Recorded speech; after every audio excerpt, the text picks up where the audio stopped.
안녕하세요, 셀폴더입니다. 이번 시간에는 로그인과 로그아웃을 진행해 보도록 하겠습니다. 로그인은 로그인 화면에서 이메일과 비밀번호를 입력 후 로그인 버튼을 클릭했을 때 스프링 쪽으로 로그인 요청을 하고 요청한 정보가 정상일 때 로그인이 처리가 됩니다. 우선 적용하기 전 로그인 부분을 진행해 보도록 하겠습니다. 폴더, 이메일, 콤으로 요청해 보도록 하겠습니다. 현재 사용자를 폴더로 로그인이 되었습니다. 상단에 사용자 이모티콘을 클릭하시면 폴더 사용자가 로그인이 된 걸 확인할 수 있습니다. 자, 그럼 동작이 어떻게 되는지 코드를 확인해 보도록 하겠습니다. 현재 보고 계시는 로그인 JS 파일은 뷰즈의 로그인 뷰와 같이 연결되어 있는 컨트롤 로그인 JS 파일입니다. 이 로그인 JS 파일 안에 메소드 안의 내용을 보시면 로그인이라는 메소드가 있습니다. 이 메소드 안에서 저희가 애플리케이션 베이스 URL을 정의한 쪽으로 유저 로그인 주소로 전달되게 됩니다. 뷰 앱 베이스 URL 주소 정의는 저희 뷰 프로젝트 안에 패키지 JSON과 같이 있는 위치에 .env local이라는 파일이 있습니다. 이 파일을 클릭해서 보시면 동일한 변수명의 localhost 8080이라는 주소가 정의되어 있습니다. 유저 로그인 쪽으로 전송하게 되면 스프링 부트의 유저 로그인 쪽 패스로 가게 됩니다. 그렇게 요청을 갖다가 리턴 오는 내용으로 den에서 RS에 데이터를 전달받게 되어 있습니다. 첫 번째 줄에 있는 if 문은 정상적으로 갔다 왔는지에 대한 상태값을 검사하는 곳입니다. true로 state가 오게 되면 user라는 변수를 만들고 이 변수 안에 name과 number를 담아서 로컬 스토리지에 담게 됩니다. 그렇게 담아진 데이터를 브라우저의 애플리케이션 쪽에 보시면 로컬 스토리지 안에 데이터가 담겨져 있는 걸 확인할 수 있습니다. 이렇게 처리되고 있는 부분에서 저희는 로컬 스토리지에 유저라는 키로 유저 데이터를 전달받은 값을 밸류로 담고 사용하고 있습니다. 이 데이터는 옆에 보이시는 것과 같이 베이스 64로 인코드 되어 있기 때문에 1차로 암호화되어 있는 상태입니다. 그리고 위에 있는 로그아웃 버튼을 클릭하게 되면 로컬 스토리지의 유저 키가 삭제되게 되어 있습니다. 그럼 위에 로그아웃 버튼을 클릭해 보도록 하겠습니다. 지금 보신 것 같이 로컬 스토리지의 키가 사라진 걸 확인할 수 있습니다. 이번에는 if 문을 잠시 주석 처리하고 토큰의 정보를 받아올 수 있게 추가 작업을 시켜주도록 하겠습니다. RES에 어떤 값이 전달받을 수 있는지 확인하기 위해서 콘솔 로그를 넣어 두었습니다. 그럼 자바 쪽에서 토큰을 생성하여 리턴 받을 수 있도록 적용해 주도록 하겠습니다.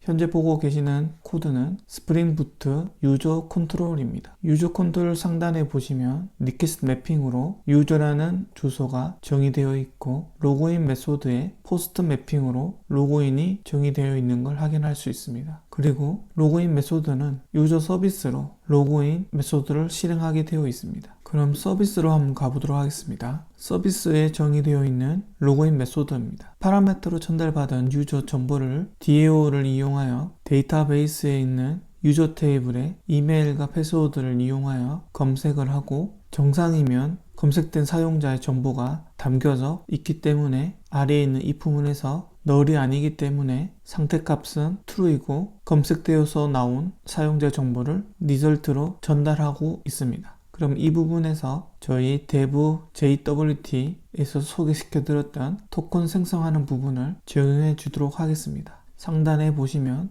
AutoWide를 이용하여 토큰 제너레이터를 전달받고 있습니다. 이 토큰 제너레이터를 이용하여 리스폰스 리절트에 넣는 set result 되어 있는 여기 부분을 주석 처리하고 토큰을 생성하여 전달해 주도록 하겠습니다. 그럼 위에 토큰 제너레이터를 이용하여 set JWT 토큰을 실행해 주도록 하겠습니다. 이 메소드의 리턴 값은 response result입니다. 그렇기 때문에 토큰 result라는 값으로 전달받도록 하겠습니다. 그리고 이 토큰 result 안에는 상태값이 있기 때문에 if 문을 이용해서 상태값을 확인해 줄 수 있습니다. true일 경우에는 토큰이 생성이 되어 있기 때문에 토큰을 꺼내올 수 있습니다. 자, 그럼 위에 주석 처리되어 있던 set result에 담을 객체를 하나 만들어 주도록 하겠습니다. 맵을 이용하여 저희가 생성된 토큰과 화면에서 필요한 넘버와 네임을 전달해 주도록 하겠습니다. 리절트 맵에 풋으로 우선 넘버를 전달해 주도록 하겠습니다. 두 번째는 네임을 전달해 주도록 하겠습니다. 마지막으로 토큰을 전달해 주도록 하겠습니다. 이렇게 만들어진 리절트 맵을 리스폰스 리절트 쪽으로 넣어주도록 하겠습니다. 이렇게 넣어주면 위에서 유저만 넘겼던 부분에서 토큰을 추가적으로 넣은 상태로 전달할 수 있게 됩니다. 그리고 실패했을 때 상태값을 펄스로 전달해야 되기 때문에 아래에 있는 else 부분을 공통으로 사용해 주도록 하겠습니다. 잘라내기 하고 상단에 기본값을 펄스로 정해 주도록 하겠습니다. 그리고 위에 있던 스테이터스는 아래로 내려주도록 하겠습니다. 이렇게 하면 사용자가 있고 토큰이 생성이 정상적일 때 스테이트가 true로 되고 이 두 개 중에 하나라도 문제가 발생하게 되면 스테이트는 펄스로 정의가 되겠습니다. 자, 그럼 뷰에서 테스트해 보도록 하겠습니다.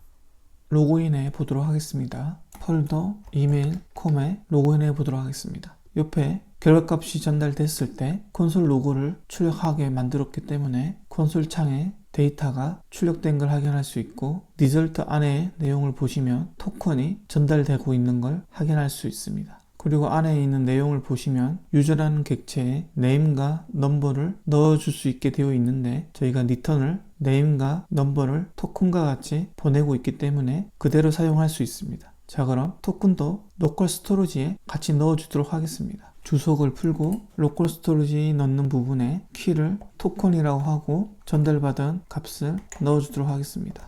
애플리케이션에 가서 로컬 스토리지에 키가 옆에 보이는 것과 같이 유저와 토큰이 생성이 되는지 확인해 보도록 하겠습니다. 만들어 보겠습니다. 로그인, 로컬 스토리지에 유저와 토큰이 생성된 걸 확인할 수 있고 사용자 이모티콘을 클릭했을 때 네임도 정상적으로 실행되고 있는 걸 확인할 수 있습니다. 이번엔 로그아웃을 클릭했을 때 유저와 같이 토큰도 삭제가 될 수 있도록 처리해 주도록 하겠습니다. 지금 보고 계시는 화면은 앱 뷰입니다. 메소드의 내용을 보시면 로그인 화면을 보내는 이벤트와 로그아웃을 하는 이벤트가 있습니다. 그 중에 로그아웃 버튼이 클릭했을 때 실행되는 부분에서 토큰도 지워질 수 있도록 넣어주도록 하겠습니다. 자, 그럼 이번에 지워지는지 로그아웃을 해보도록 하겠습니다. 클릭, 유저와 토큰이 삭제된 걸 확인할 수 있습니다. 이번 시간에는 로그인과 로그아웃을 알아보고 로그인이 되었을 때 사용자 정보를 어떻게 저장하고 있는지에 대해서 알아보고 유저의 정보만 저장했던 부분에서 토큰을 생성하게 하여 토큰도 또한 로컬 스토리지에 관리할 수 있도록 처리해 주었습니다. 그리고 로그아웃을 했을 때 사용자 정보와 토큰도 삭제하는 부분을 적용하여 관리할 수 있도록 처리하였습니다. 다음 시간에는 토큰을 이용하여 사용자의 정보를 알아보는 방법을 알아보도록 하겠습니다. 이번 시간에는 유저 인포에 대해서 알아보도록 하겠습니다. 지금 보고 계시는 웹 화면은 사용자가 로그인을 한 후 사용자 정보를 클릭했을 때 보여지는 화면입니다. 현재 가져오고 있는 사용자 이름과 이메일, 비밀번호 정보는 로그인한 폴더에 대한 사용자 정보입니다. 이 데이터가 어떻게 가져오는지 우선 뷰에서부터 확인해 보도록 하겠습니다. 뷰 화면에 연결되어 있는 select라는 JS 파일입니다. 유저 컨트롤 부분에 created 부분을 보시면 사용자 정보를 로컬 스토리지에서 가져오게 됩니다. 이 사용자 정보가 정상인지 확인한 후에 유저 find by id로 로컬 스토리지에서 가져온 유저 정보와 함께 포스트 메소드로 실행하게 됩니다. 그리고 스프링 부트의 유저 컨트롤에 있는 유저 find by id 메소드에서 사용자 정보를 파라미터로 받은 정보를 가지고 유저 서비스의 find by id 메소드를 실행하게 됩니다. 유저 서비스에 있는 find by id에는 전달받은 사용자 정보를 가지고 유저 DAO의 find by id 메소드를 실행하게 됩니다. 유저 DAO에서 find by id 메소드가 전달받은 사용자 정보를 가지고 유저 매퍼의 find by id 메소드를 실행하여 전달받은 사용자 정보를 가지고 select 유저를 하게 됩니다. 이때 where 조건의 넘버를 조건식으로 사용하게 됩니다. 이렇게 실행된 select 유저의 정보는 매퍼를 통하여 DAO한테 전달하게 되고 DAO에서 전달받은 사용자를 리턴하여 서비스에 오게 됩니다. 이렇게 전달받은 사용자의 정보를 가지고 정상인지 if문을 거친 후 정상이라면 리스폰스 리절트 쪽으로 set 리절트를 해주게 됩니다. 이렇게 전달받은 정보를 가지고 뷰에서 리절트의 정보를 사용자 정보로 사용하게 됩니다. 이렇게 전달받은 사용자 정보는 옆에 보이시는 이름과 이메일, 비밀번호 정보를 넣어주게 됩니다. 자, 그럼 이번 시간에는 로그인을 했을 때 저희가 사용자 정보를 가지고는 있지만 지난 시간에 로그인과 로그아웃 영상에서 보여드린 토큰을 이 내용 안에서 유저의 정보를 직접 넣어주지 않고 토큰으로 하여 이 부분을 처리해 주도록 하겠습니다.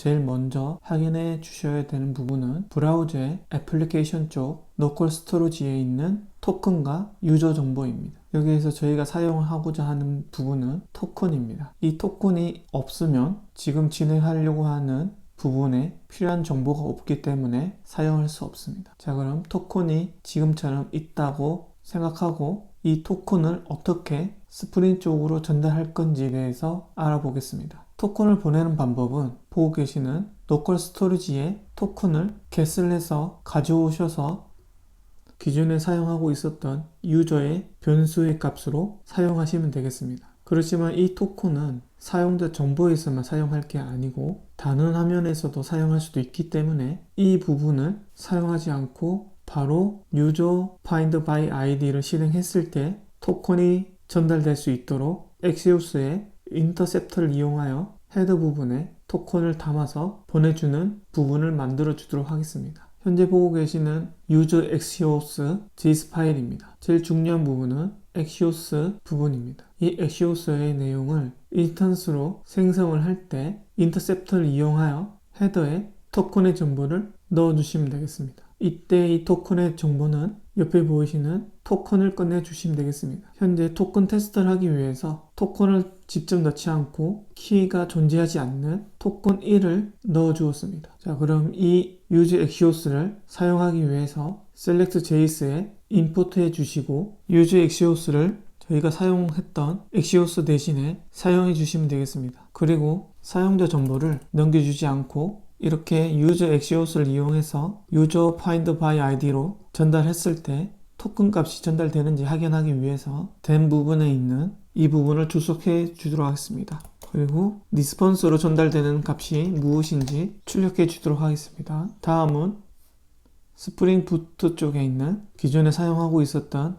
find by id 메소드입니다. 여기에서 이제는 저희가 유저의 정보를 전달하고 있지 않기 때문에 이 유저 정보가 아닌 헤드에 담겨있는 토큰을 알아보기 위해서 기존에 사용했던 메소드를 주석 처리하고 새로 만든 find by id 메소드로 변경해 주었습니다. 내용을 보시면 파라메터로 전달받고 있는 부분이 유저에서 서블렛 리퀘스트로 변경된 걸 확인할 수 있고 이 리퀘스트를 서비스 find by id 메소드가 실행될 때 전달받을 수 있게 처리해 주었습니다. 자, 그럼 유저 서비스가 어떻게 변경이 되었는지 알아보도록 하겠습니다. 유저 서비스의 find by id의 내용을 보시면 전달받은 리퀘스트를 토큰 제너레이터에서 get jwt info를 이용해서 리절트 값을 전달받게 되고 토큰이 정상인지 여부를 확인하기 위해서 토큰 리절트의 스테이트를 조건문으로 사용해 주었습니다. 정상일 땐 if 안에 있는 기존에 사용했던 유저 정보를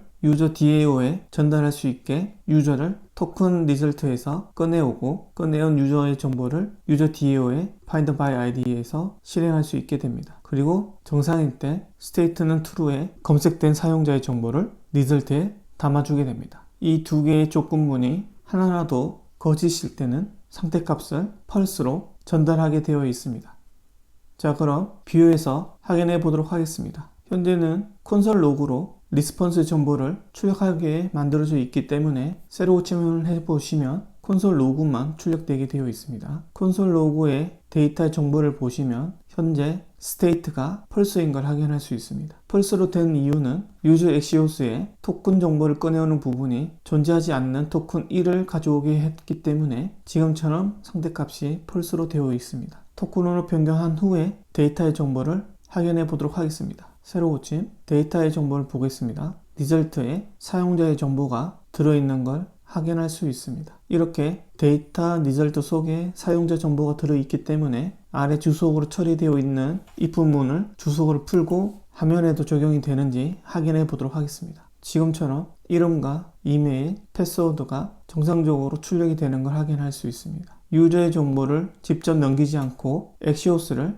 이용하여 토큰 정보를 전달하여 우리가 원하는 사용자의 정보를 가져올 수 있게 처리해 주었습니다. 지금까지 이 코드를 여러분들도 한번 확인해 보시고 토큰 전달 방법에 대해서 여러분도 한번 해보시면 좋을 것 같습니다. 이번 시간에는 사용자 정보 수정에 대해서 알아보도록 하겠습니다. 지금 보고 계시는 브라우저의 화면은 사용자 정보 화면입니다. 이 화면에서 수정이란 버튼을 클릭했을 때 수정 화면으로 넘어갈 수 있도록 되어 있습니다. 클릭해 보도록 하겠습니다. 지금 상단에 보시면 유저의 에디트 그리고 1이라는 숫자가 붙어 있는 걸 확인할 수 있습니다. 이 주소에 대해서 라우터의 JS 파일을 가보도록 하겠습니다. 라우터 주소에 보시면 인포 화면과 에디터 화면 두 개의 패스 내용을 보시면 인포 뒤에는 유저의 넘버가 붙어 있지 않지만 에디트 뷰의 패스 주소에는 유저 넘버가 붙어 있는 걸 확인해 볼 수 있습니다. 현재 토큰을 사용하고 있기 때문에 지금과 같이 유저 넘버를 넘겨줄 필요가 없습니다. 그래서 이 주소 부분을 수정해 주도록 하겠습니다. 그리고 난 다음에 에디트 JS 파일로 가보도록 하겠습니다. 에디트 JS의 유저 컨트롤 내용을 보시면 created가 select JS와 동일하게 유저의 정보를 local storage에서 받고 이 유저 정보를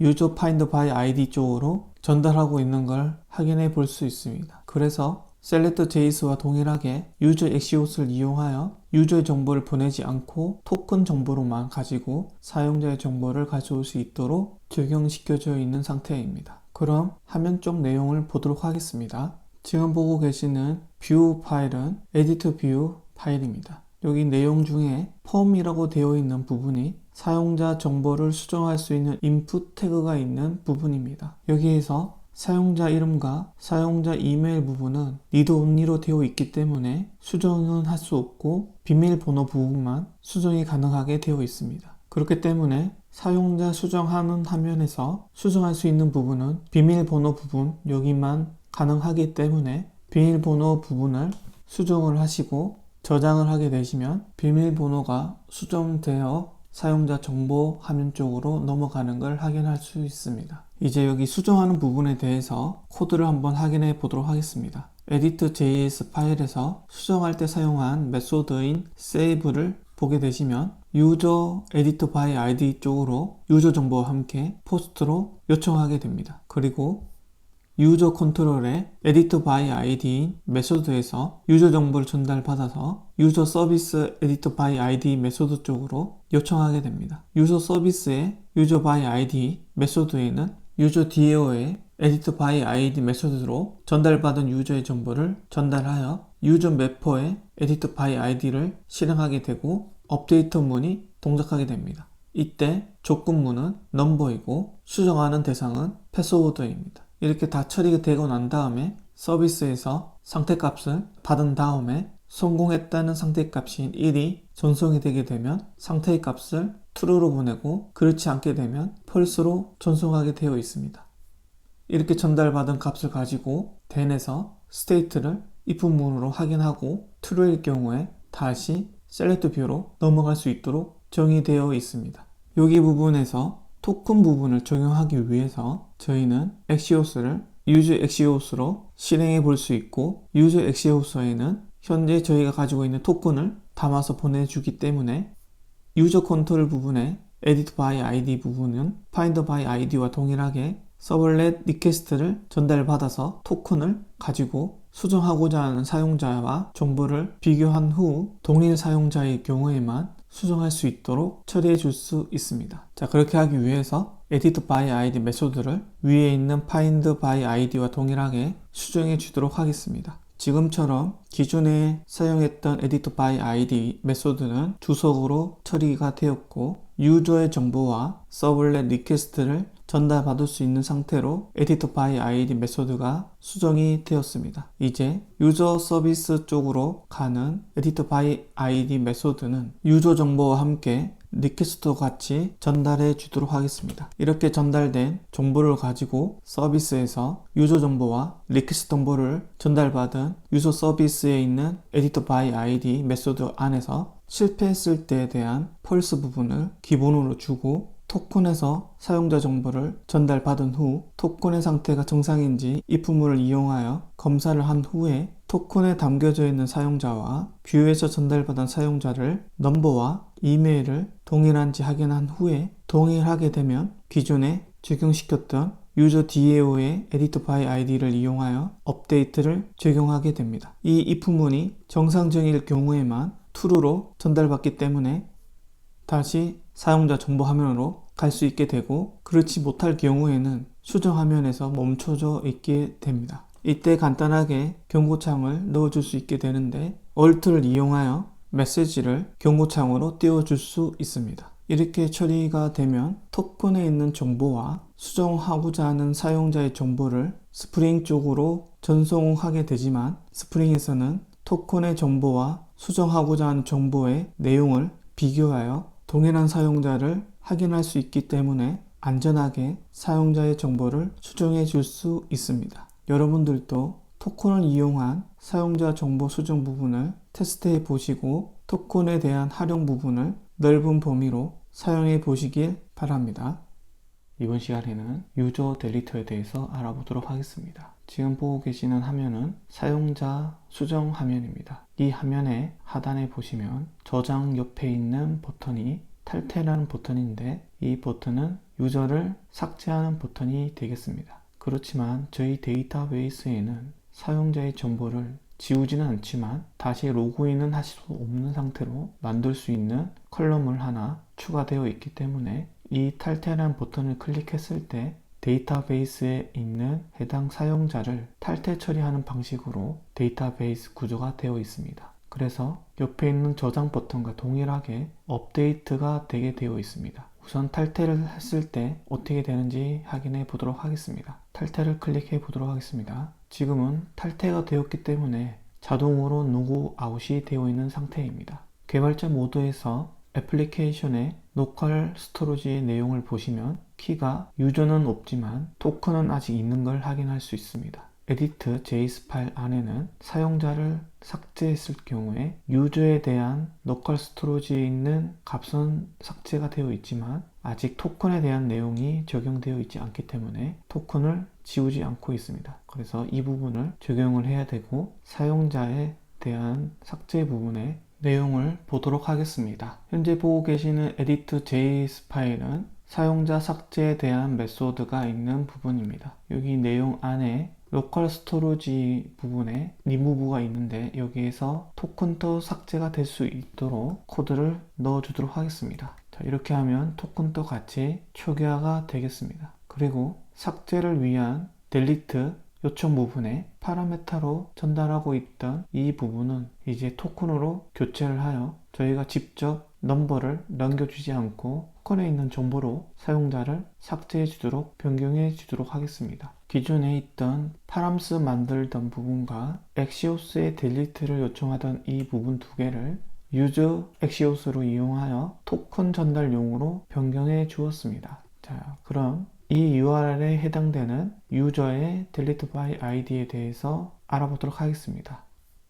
현재 보고 계시는 자바 코드는 유저 컨트롤 부분입니다. 여기에서 delete by ID 메소드 부분을 보시면 기존에는 리퀘스트 파람으로 넘버를 전달받아서 delete by ID를 해주고 있는 상태입니다. 이 부분을 이제 위에 있는 방법처럼 서블렛 리퀘스트의 정보를 받아서 사용자가 삭제될 수 있도록 처리해 주도록 하겠습니다. 지금 소스 코드를 보시면 기존에 사용했던 리퀘스트 파람으로 넘버를 받아서 유저 서비스 delete by ID 메소드 쪽으로 넘버를 전달하던 방법에서 위에 http 서블렛 리퀘스트를 이용하여 토큰의 정보를 전달할 수 있도록 변경해 주었습니다. 자, 그럼 서비스 쪽의 delete by ID 부분이 어떻게 변경이 되었는지 확인해 보도록 하겠습니다. 기존에 사용했던 delete by ID 메소드입니다. 기존에는 넘버를 전달받아서 유저 DAO에 delete by id 메소드 쪽으로 전달받은 넘버를 넘겨주어 사용자에 대한 넘버를 이용하여 사용자의 삭제가 정상적으로 이루어졌는지 상태값을 받아서 정상이면 리스폰스 리절트 쪽으로 스테이트를 true로 그리고 메시지도 전달해 주고 있습니다. 그리고 실패했을 경우에는 스테이트를 false로 메시지 또한 전달해 주고 있습니다. 이렇게 처리가 되었던 메소드를 아래에 서블렛 리퀘스트로 전달받는 delete by id를 하나 더 추가하여 이 메소드로 토큰 부분을 처리해 주었습니다. 메소드 안에 있는 내용을 보시면 기본값으로 state는 false로 처리를 하고 전달받은 리퀘스트 정보를 이용하여 토큰 제너레이터에 있는 get JWT info에 리퀘스트 정보를 전달하고 그렇게 토큰에 대한 정보를 확인한 후에 리절트로 받은 토큰 리절트를 가지고 토큰의 상태를 확인한 후에 정상일 경우에 아래와 같이 토큰 안에 들어있는 리절트의 값을 유저의 정보로 변환한 후 그 유저 정보 안에 있는 넘버를 기존에 사용했던 유저 DAO의 delete by id 메소드 쪽으로 넘버를 전달하게 되고 그렇게 한 다음에 기존에 사용했던 delete by id와 동일하게 state를 검사한 후에 정상인지 그렇지 않은지에 대한 state를 넣어주고 메시지 또한 넣을 수 있도록 되어 있습니다. 이 부분은 전 영상이었던 업데이트와 동일하기 때문에 이 두 개의 부분을 확인해 보시고 DAO 부분과 매퍼에 관련된 부분은 지금 보시는 것 같이 업데이트문으로 되어 있는 걸 확인할 수 있습니다. 그리고 이 업데이트문의 내용을 보시면 웨어 조건의 넘버를 비교하게 되고 동일한 넘버인 데이터 컬럼에 true라는 값을 넣어주어 삭제가 되었다라는 내용을 넣어주게 됩니다. 이렇게 넣어주게 되면 저희가 위에 로그인을 할 때 웨어 조건으로 넣었던 delete false 부분이 연결되어 여기가 true가 되었을 경우에 삭제가 되었다는 혹은 탈퇴가 되었다는 의미를 가지기 때문에 위에서 로그인이 정상적으로 이루어지지 않게 되어 존재하지 않는 사용자처럼 인식하게 됩니다. 그렇기 때문에 업데이트를 처리하여 마치 삭제된 것처럼 사용할 수 있게 됩니다. 자, 그럼 지금은 토큰으로 변경이 되었기 때문에 저희가 정상적으로 로그인과 그리고 사용자 탈퇴가 이루어지는지 확인해 보도록 하겠습니다. 자, 그럼 로그인 화면에 조금 전에 탈퇴했던 폴더에 대한 내용을 로그인해 보도록 하겠습니다. 폴더의 사용자로 로그인 시도해 보도록 하겠습니다. 보시면 로그인이 안 되는 걸 확인할 수 있습니다. 자, 아무것도 일어나지 않는 이유는 저희가 사용자 없을 때에 대한 대처 부분이 로그인 부분에 없기 때문에 알 수 없는 부분입니다. 로그인 부분에 사용자가 없을 때에 대한 내용 부분을 추가해 주도록 하겠습니다. 지금 보시고 계시는 코드는 로그인 JS 파일입니다. 메소드 부분의 내용을 보시게 되면 로그인이라는 함수가 있습니다. 이 내용에 보시면 if문 안에 state가 true인 경우에만 코드가 작성이 되어 있고 그렇지 않을 경우에 대한 내용이 없는 걸 확인할 수 있습니다. 자, 그럼 이 부분을 else로 처리를 하여 간단하게 경고를 넣어 주도록 하겠습니다. 자, else 부분에 경고 내용을 넣어 주었습니다. 자, 그럼 이 경고 내용이 나오는지 대해서 확인해 보도록 하겠습니다. 다시 로그인 정보를 넣어 주도록 하겠습니다. 로그인을 한번 눌러 보도록 하겠습니다. 위에 경고창이 뜬 걸 확인할 수 있고 옆에와 동일하게 사용자의 정보가 존재하지 않습니다 라는 내용이 나오고 있습니다. 자, 그럼 폴더 사용자가 다시 로그인이 될 수 있도록 데이터베이스의 탈퇴 부분을 다시 복구해 주도록 하겠습니다. 현재 보고 계시는 화면은 데이터베이스에 접근할 수 있는 클라이언트 프로그램입니다. select from user를 했을 경우에 아래와 같이 사용자 정보 안의 내용을 보시면 폴더라는 사용자가 있고 delete가 1이라는 정보가 담겨져 있는 걸 확인할 수 있습니다. 여기서 1은 true를 나타내고 있습니다. 자, 그럼 업데이트 문을 이용하여 넘버가 1인 사용자인 폴더를 다시 delete false로 변경해 주도록 하겠습니다. 자, 업데이트가 처리가 되었습니다. 다시 셀렉트 해 보도록 하겠습니다. 셀렉트 내용을 보시면 델리트가 다시 0으로 변경된 걸 확인할 수 있습니다. 자, 그럼 이 상태인 경우에는 사용자를 다시 로그인해 줄 수 있습니다. 자, 그럼 다시 폴더 사용자를 로그인해 보도록 하겠습니다. 네, 지금처럼 정상적으로 로그인이 된 걸 확인할 수 있습니다. 폴더인 사용자의 정보의 내용을 가보도록 하겠습니다. 위에 있는 사용자 버튼을 클릭하시고 폴더의 이름을 클릭하시면 사용자의 정보 화면으로 넘어가게 되고 다시 수정화면 이동하신 후에 아래에 있는 탈퇴를 다시 클릭하게 되시면 사용자가 탈퇴된 걸 확인할 수 있습니다. 그리고 개발자 모드의 애플리케이션 안에 있는 로컬 스토리지의 내용에 보시면 유저와 토큰이 삭제되어 있는 걸 확인해 줄 수 있습니다. 자, 그럼 다시 데이터베이스 쪽으로 가보도록 하겠습니다. 데이터베이스 클라이언트 프로그램에서 다시 사용자 테이블을 셀렉트해 보도록 하겠습니다. 아래 내용을 보시면 델리트가 다시 1로 true가 되어 있는 걸 확인할 수 있습니다. 자, 이 상태인 경우에는 다시 로그인이 안 되겠죠? 한번 확인해 보도록 하겠습니다. 다시 로그인 화면에서 사용자의 정보를 넣고 로그인 버튼을 클릭해 보도록 하겠습니다. 자, 그럼 사용자 정보를 넣었기 때문에 로그인 버튼을 누르겠습니다. 정확하게 사용자가 탈퇴가 된 걸 확인할 수 있습니다. 자, 이거와 같이 여러분들도 사용자에 대한 부분을 토큰을 이용하여 로그인과 사용자에 대한 정보 수정, 마무리로 사용자에 대한 탈퇴, 삭제 부분을 여러분들이 할 수 있는 상태가 되었습니다.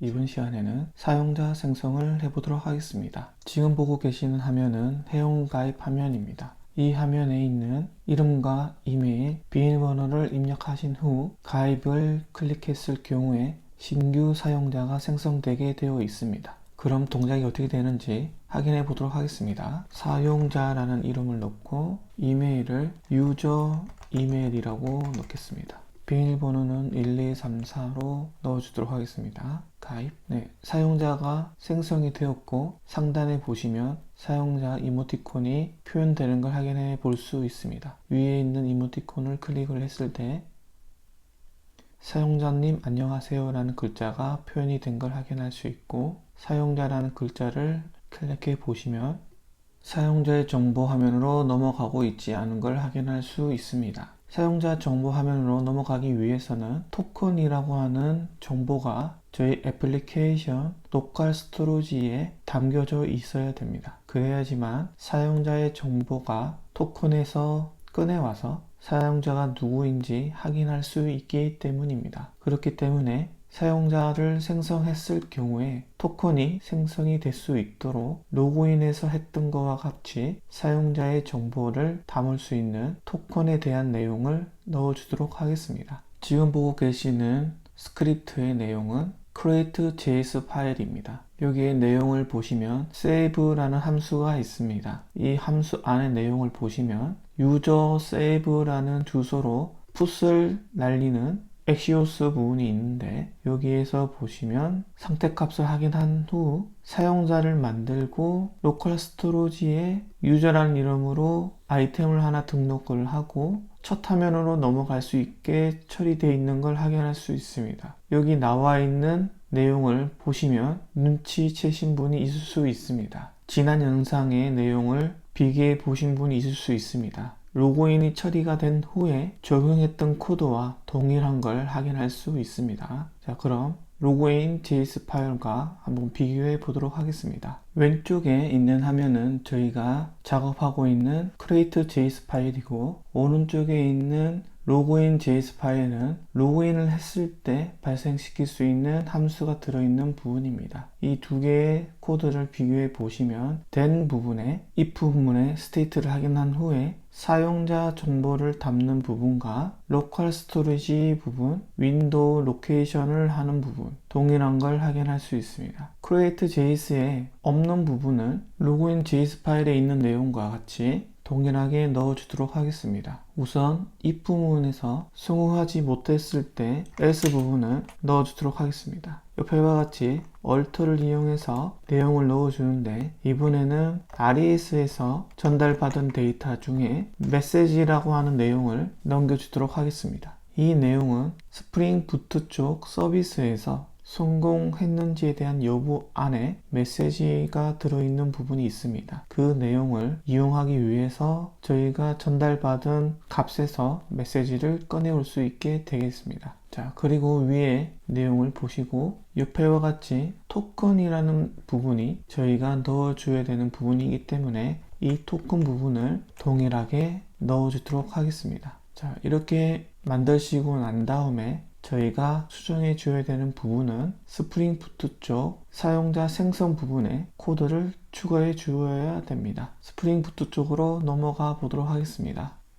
현재 보고 계시는 화면은 유저 컨트롤 부분입니다. save라는 메소드의 내용에 유저 서비스에 save 메소드가 호출되고 있습니다. 그리고 파라메타로 전달받은 유저의 정보를 전달해 주고 있습니다. 그렇기 때문에 저희가 입력한 이름과 이메일, 비밀번호가 유저라는 객체 안에 담겨져 있고 그 정보를 전달해 줄 수 있습니다. 자, 그럼 유저 서비스 쪽으로 가보도록 하겠습니다. 현재 보고 계시는 코드는 유저 서비스에 있는 save 메소드입니다. 저희가 전달받은 유저의 정보를 아래에 보시는 것과 같이 유저 DAO의 save라는 메소드에 전달하여 성공 여부를 확인한 부분이 아래에 있습니다. 그리고 아래의 내용을 보시면 성공했을 때 스테이트를 true로 주고 리설트를 유저의 정보로 넣고 메시지를 가입이 성공했는지 실패인지 대해서 전달할 수 있도록 되어 있습니다. 자, 그럼 여기에서 저희가 추가적으로 넣어줘야 되는 부분은 토큰이 되겠습니다. 토큰의 정보를 가져오기 위해서 상단에 있는 로그인 부분을 보도록 하겠습니다. 로그인 메소드의 내용을 보시면 동일하게 위에서 전달받은 유저의 객체를 가지고 유저 DAO에 로그인한 후에 상태값을 입금으로 확인한 후에 바로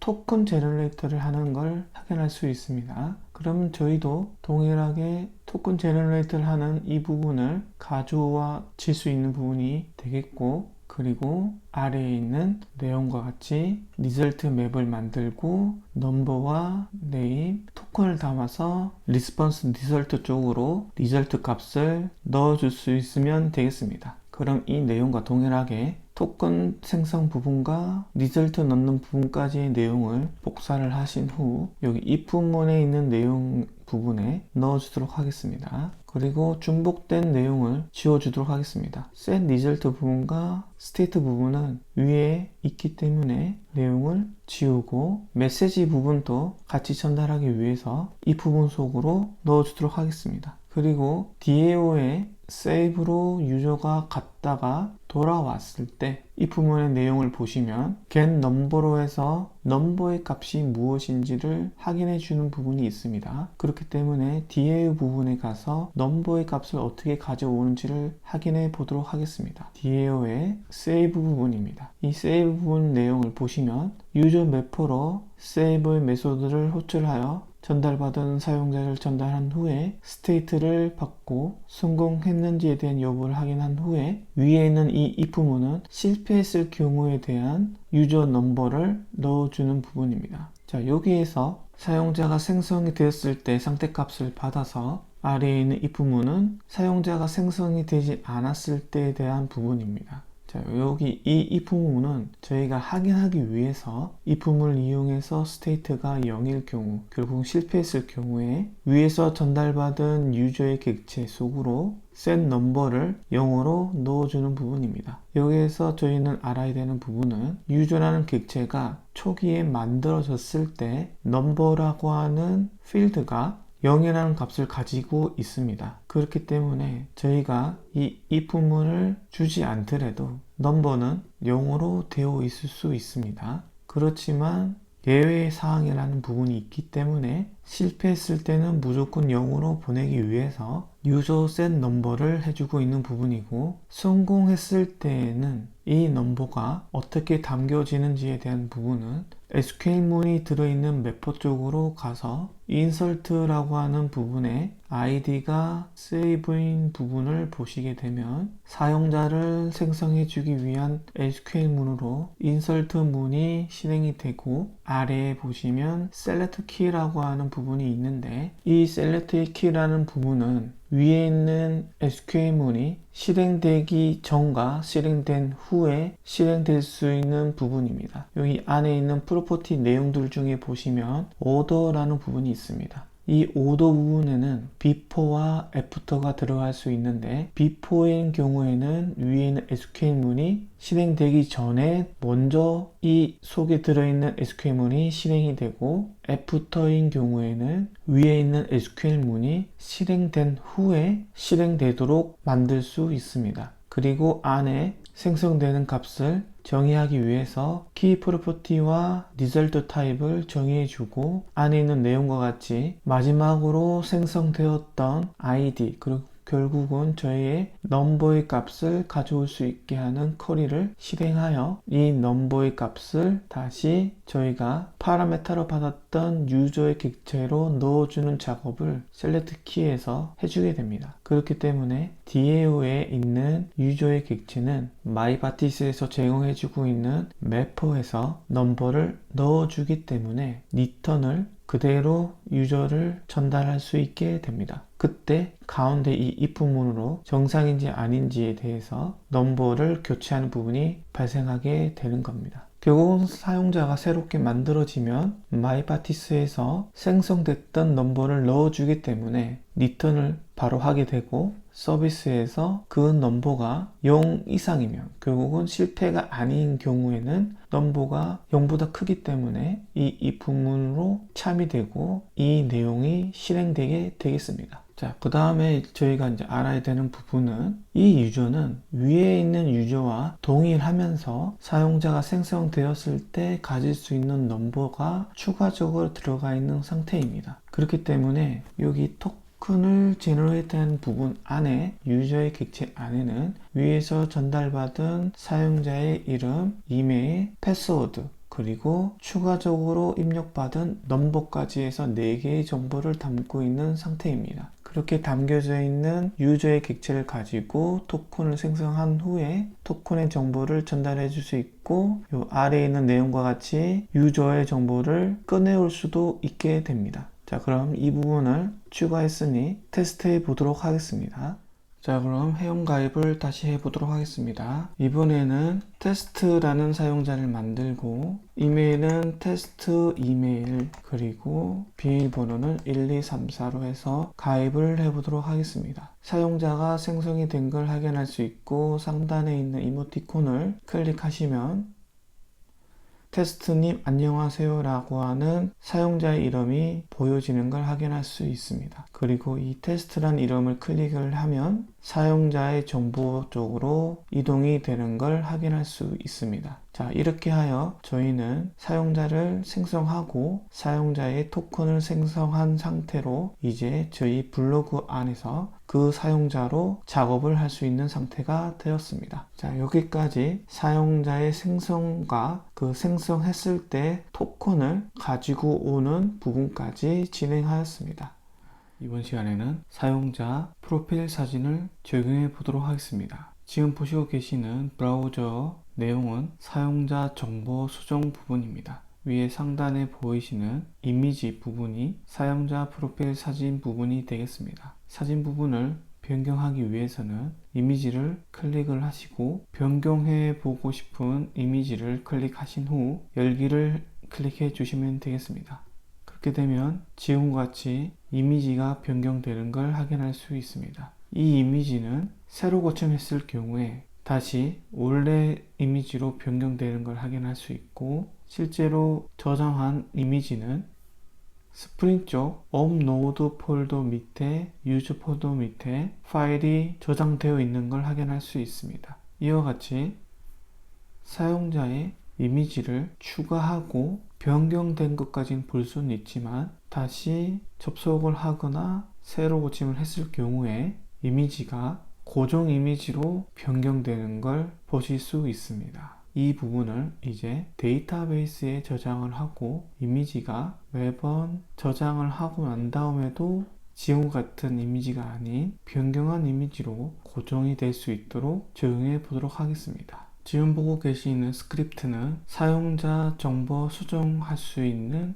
edit.js 파일입니다. 메소드에 이미지 save라는 함수 부분이 있습니다. 이 함수 안에 있는 내용을 보시면 파일 업로드 유저라고 하는 주소 쪽으로 포스트 메소드로 요청을 하게 되고 요청한 결과로 스테이트가 정상일 경우에 패스와 이미지 프리뷰 부분이 동작하는 것을 확인할 수 있습니다. 자, 그럼 이 부분에서 이미지를 수정하고 난 다음에 데이터베이스에서 저장을 하고 다시 돌아왔을 때 이 부분에 있는 코드가 그대로 사용이 되지만 새로 고침했을 때는 변경된 이미지로 그대로 보여질 수 있도록 코드를 수정해 주도록 하겠습니다.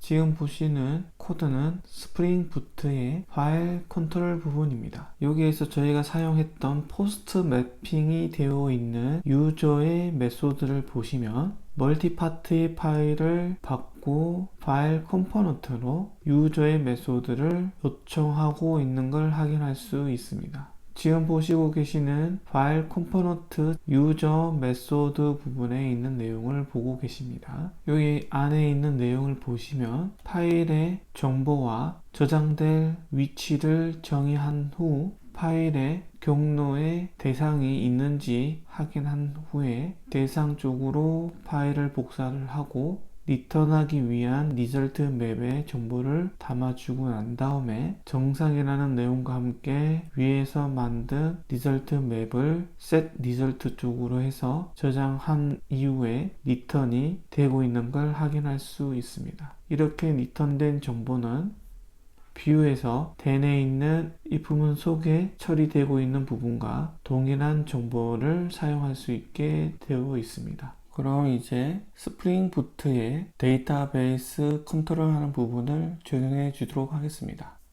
파일 컨트롤에서 파일 컴포넌트를 사용해서 유저 메소드를 호출했던 이 부분을 파일 서비스에서 처리할 수 있도록 변경해 주도록 하겠습니다. 위에 있는 파일 서비스를 파일 컴포넌트 대신에 사용할 수 있도록 변경을 해주시고 이 유저의 메소드 안에는 멀티파트와 저희가 사용하는 토큰의 정보를 전달해 주어야 됩니다. 그렇기 때문에 메소드의 내용을 변경해 주도록 하겠습니다. 기존에 사용했던 메소드의 내용은 주석을 처리를 하였고 서블렛 리퀘스트를 추가한 유저 메소드로 만드신 후에 파일 서비스의 유저 메소드 쪽으로 멀티파티 파일과 리퀘스트의 정보를 전달하여 사용자의 정보와 파일을 저장해 주도록 하겠습니다. 지금 보고 계시는 자바 코드는 파일 서비스입니다. 파일 서비스에서는 파일 DAO와 파일 컴포넌트,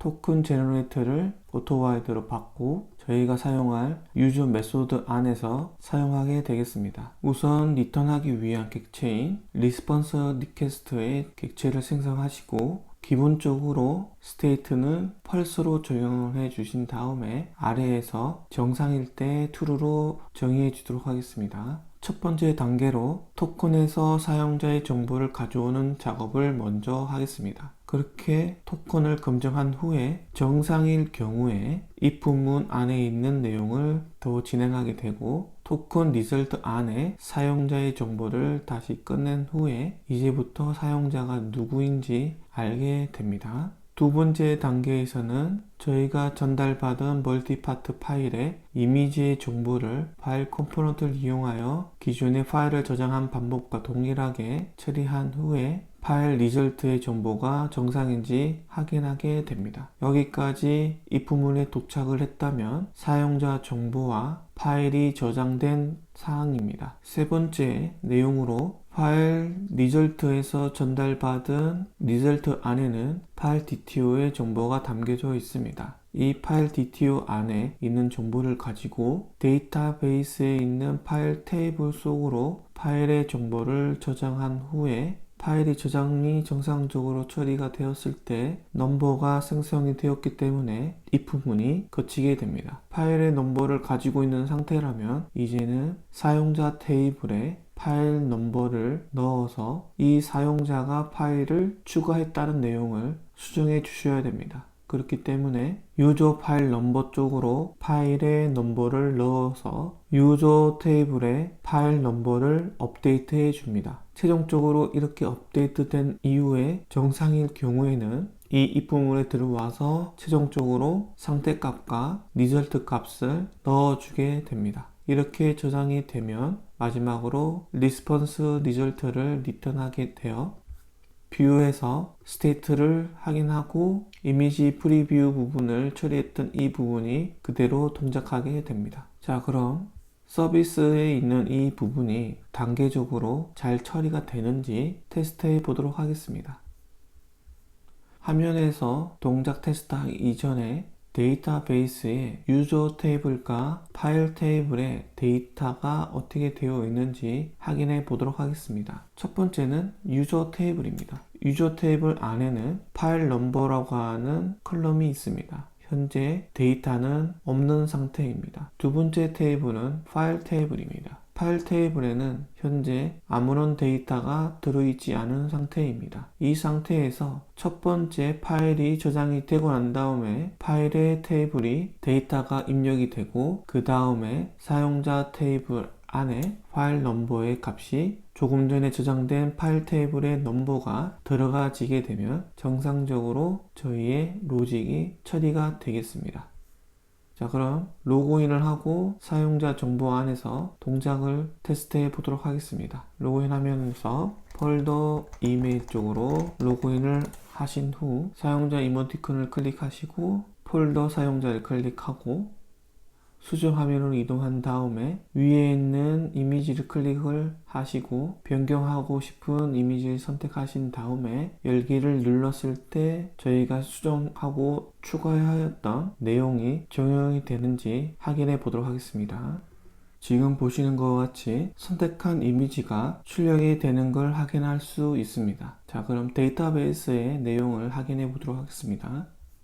우선 파일 테이블에 데이터를 셀렉트해 보시면 아래와 같이 넘버 1번인 이미지가 들어가 있는 걸 확인할 수 있습니다. 그리고 이 1번의 넘버가 유저 테이블의 파일 넘버라는 컬럼 안에 입력이 되어 있는지 확인해 보도록 하겠습니다. 유저 테이블을 셀렉트를 해 보시면 파일 넘버 안에 1이라는 값이 들어있는 걸 확인할 수 있습니다. 그럼 프로필 사진을 변경해 보도록 하겠습니다. 이미지가 변경이 되었고 데이터베이스로 이동해 보도록 하겠습니다.